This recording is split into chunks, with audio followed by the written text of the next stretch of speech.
بسم اللہ الرحمن الرحیم رب اشرح لی صدری ویسر لی امری واحلل عقدۃ من لسانی یفقہوا قولی رب زدنی علما۔ قرآن پاک کی 34ویں سورت سورہ سبا پر بات ہوگی۔ نام رکھا ہے میں نے اس کا ڈیوائن اسپیشلٹیز۔ سورہ سبا مکہ مکرمہ میں نازل ہوئی، اس میں 54 آیات اور 6 رکوع ہیں۔ سورت کا نام اہل سبا سے منسوب ہے، جس کا تذکرہ آیت نمبر 15 میں ہے۔ سبا وہی قوم تھی جس کی ملکہ سبا مشہور ہیں، جن کا نام ملکہ بلقیس بھی تھا، جو حضرت سلیمان علیہ السلام کے زمانہ میں مسلمان ہو گئی تھی۔ آج کل یہ علاقہ یمن کے نام سے مشہور ہے۔ سبا شخص ایک ایسا آدمی تھا جس کے 10 بیٹے تھے، جس پر پھر 10 قبیلے بن گئے، اور حضور پاک صلی اللہ علیہ وسلم کی روایت کے مطابق ان میں 6 قبیلے خوشحال اور آسودہ تھے، جبکہ باقی کے 4 بدحال اور بدشگون تھے۔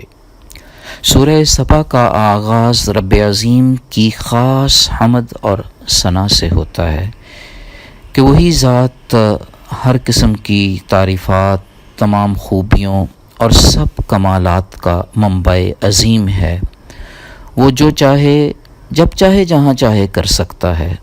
زمین و آسمان کی ہر چیز اس کی دسترس میں ہے۔ وہ بہت حکمت والی، بے حد رحم کرنے والی اور خوب معاف کرنے والے ذات گرامی ہے۔ اہل علم خوب سمجھتے ہیں کہ لوح محفوظ میں سے جو کچھ بھی خاتم النبیین پر نازل ہوا ہے وہ سراسر حق ہے، سیدھی راہ دکھاتا ہے۔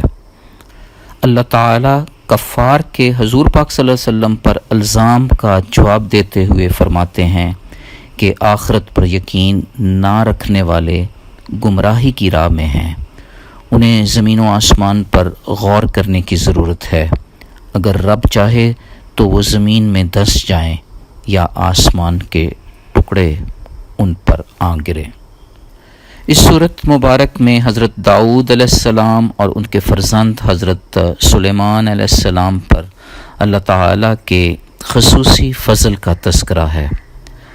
پہاڑوں اور پرندوں کو حکم ربی تھا کہ جب داؤد علیہ السلام اپنے رب کی تسبیح بیان کریں تو وہ سب بھی ان کے ساتھ تسبیح پڑھیں۔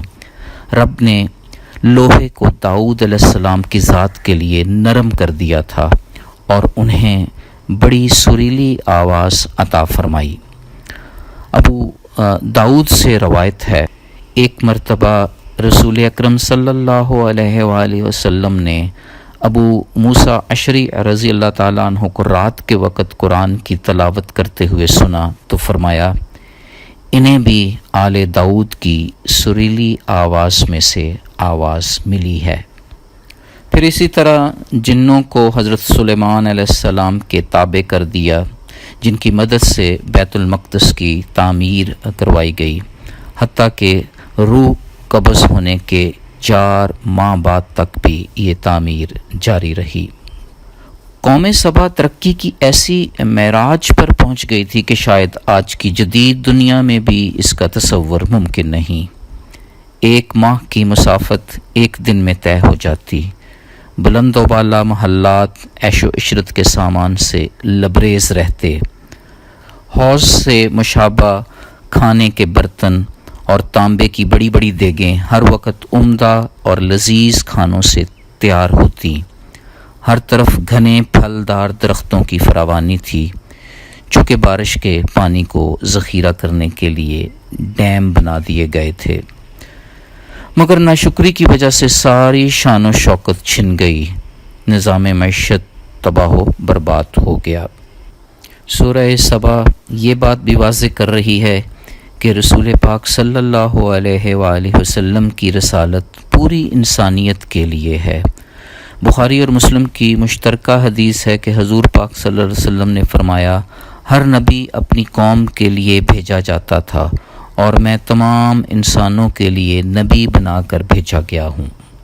تو پھر شان رسالت کا تقاضا یہ ہے کہ ہم تہہ دل سے اس بات کا اعادہ کریں کہ میں اللہ کو اللہ اس لیے مانتا ہوں اور ویسا ہی مانتا ہوں جیسا کہ حضرت محمد صلی اللہ علیہ وسلم منوانا چاہتے ہیں۔ اس عظیم الشان صورت میں ایک اور حقیقت بھی کھل کر سامنے آ رہی ہے کہ رازق اللہ کی ذات ہے، وہ جسے چاہتا ہے اسے کشادہ رزق عطا فرماتا ہے۔ اگر ہم اس کی راہ میں جو کچھ بھی خرچ کرتے ہیں وہ اس کی جگہ ہمیں اور دے دیتا ہے۔ بخاری کی حدیث ہے، حضور پاک صلی اللہ علیہ وآلہ وسلم نے فرمایا، اے آدم کے بیٹے، میری راہ میں خرچ کرو، میں تم پر خوب خرچ کروں گا، یعنی اللہ اس کا بہترین بدلہ دیں گے۔ مسلم کی ایک حدیث ہے، ہر دن صبح کے وقت اللہ تعالیٰ کے 2 فرشتے زمین پر نازل ہوتے ہیں، ان میں سے ایک یہ دعا کرتا ہے، اے اللہ خرچ کرنے والے کو اس کے بدلہ اور زیادہ دے، اور دوسرا دعا کرتا ہے، اے اللہ بخیل کا مال ضائع کر دے۔ اس صورت میں غیر اللہ کو پکارنے والوں کے لیے سخت سزا سنائی گئی ہے۔ اس کی بارگاہ میں سفارش بھی ہر کوئی نہیں کر سکتا، اور وہ تو ہرگز کسی کی شفاعت نہیں کر سکتے جنہیں خود سہاروں کی ضرورت ہے۔ رب تعالیٰ 2 طریقوں سے انسان کی آزمائش کرتا ہے، رزق کی فراوانی سے اور رزق کی کمی سے۔ علم بھی رزق کی ایک اعلیٰ ترین قسم ہے۔ اہل علم کڑے امتحان سے گزرتے ہیں۔ علم کا صحیح ترین استعمال بھی آزمائش ہے۔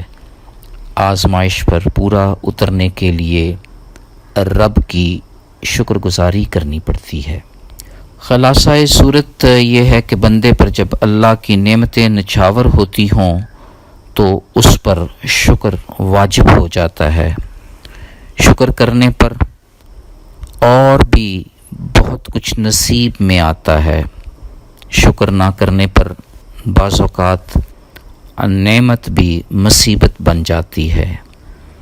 آئیں اس ذات باری تعالیٰ کا شکر بجا لائیں کہ اس کی ذات نے ہمیں علم کی دنیا سے وابستہ رکھا ہوا ہے۔ اس کے دیے ہوئے علم میں سے اللہ کی راہ میں خرچ کریں گے تو یوں رفتہ رفتہ ڈیوائن اسپیشلٹیز کا حقدار ٹھہریں گے۔ فی امان اللہ، اللہ حافظ۔